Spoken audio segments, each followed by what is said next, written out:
नमस्कार, स्वागत है आपका। आप देख रहे हैं बंसल न्यूज। मैं हूं आपके साथ सुमित शर्मा। भूपेश कैबिनेट की बैठक खत्म हो चुकी है।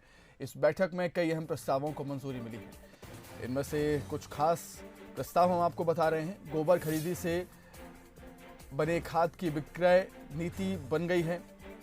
जाम गांव में आयुर्वेदिक दवा बनाने की प्रोसेसिंग इकाई बनेगी, इस पर मंजूरी मिली है। राज्य में लाख संग्रहण को खेती का दर्जा दिया जाएगा। लाख की खेती करने वाले किसानों को बिना ब्याज के कर्ज भी सरकार देगी। सभी स्कूल कॉलेज नहीं खुलेंगे। कुलपतियों से प्रस्ताव मांगा गया है। बस ऑपरेटर्स को 31 मार्च 2021 तक टैक्स में छूट की मियाद बढ़ाई गई है। मंडी टैक्स में भी वृद्धि की गई है।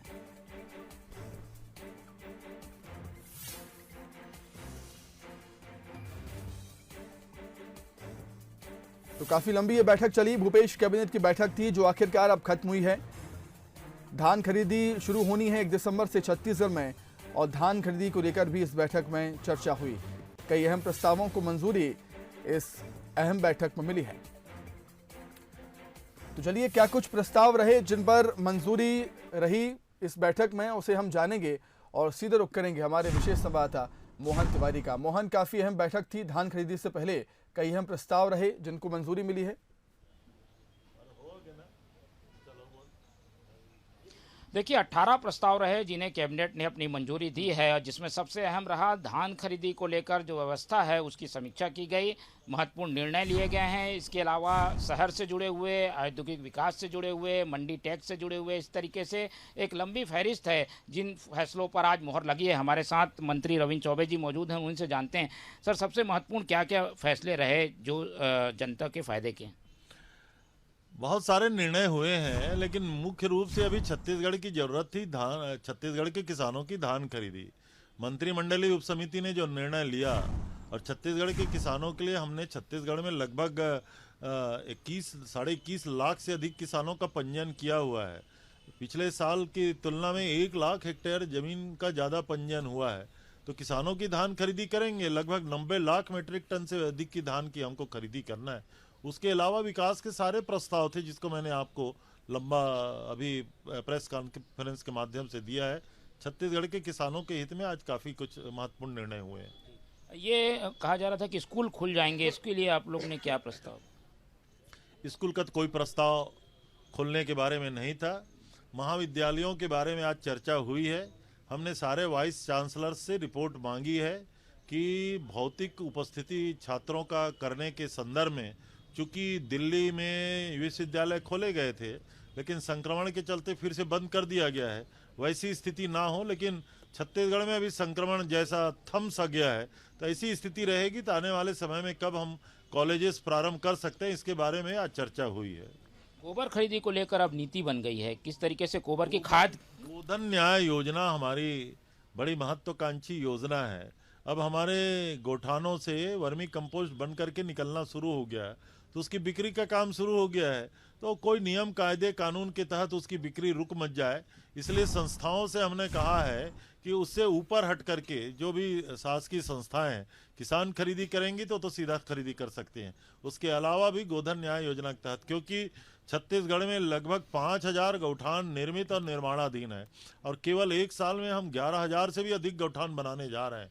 तो ये गरीबों के लिए बहुत महत्वपूर्ण योजना है। इसके लिए आज के मंत्रिमंडल में हम लोगों ने गोबर से बनने वाली वर्मी कंपोस्ट को सारे नियम प्रक्रियाओं से ऊपर उठकर खरीदने की इजाज़त दी है। इसके अलावा मंडी टैक्स क्या बढ़ जाएगा? कितना भार आएगा इससे? आम जनता या आम व्यापारी को कोई भार नहीं पड़ने वाला है। धान की खरीदी सरकार करती है।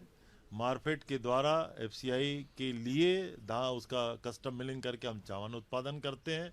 तो उसमें जो पिछला शुल्क 50 पैसे से 2 रुपये तक प्रति सैकड़ा था, उसको हम लोगों ने 3 रुपया करने का निर्णय लिया है।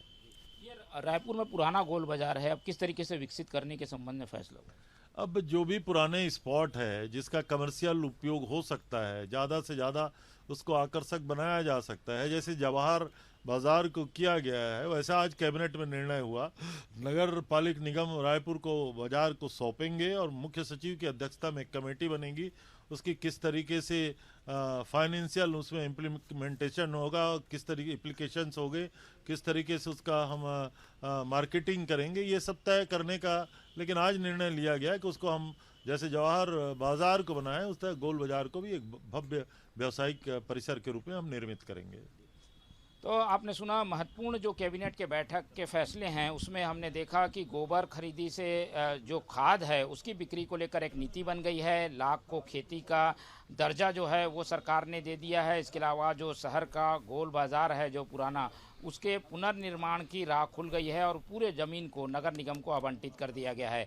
तो इस तरीके से कई महत्वपूर्ण फैसले, जिसमें सबसे महत्वपूर्ण धान खरीदी के लिए जो व्यवस्थाएं हैं और जो पेमेंट की व्यवस्था है, टोकन की व्यवस्था है, उसको लेकर आज डिस्कशन किया गया और उसके लिए जो नियम हैं उसे अपनी मंजूरी कैबिनेट ने दे दी है। जी ठीक है मोहन, आपका बहुत शुक्रिया तमाम बातचीत के लिए। तो भूपेश कैबिनेट की अहम बैठक खत्म हुई है।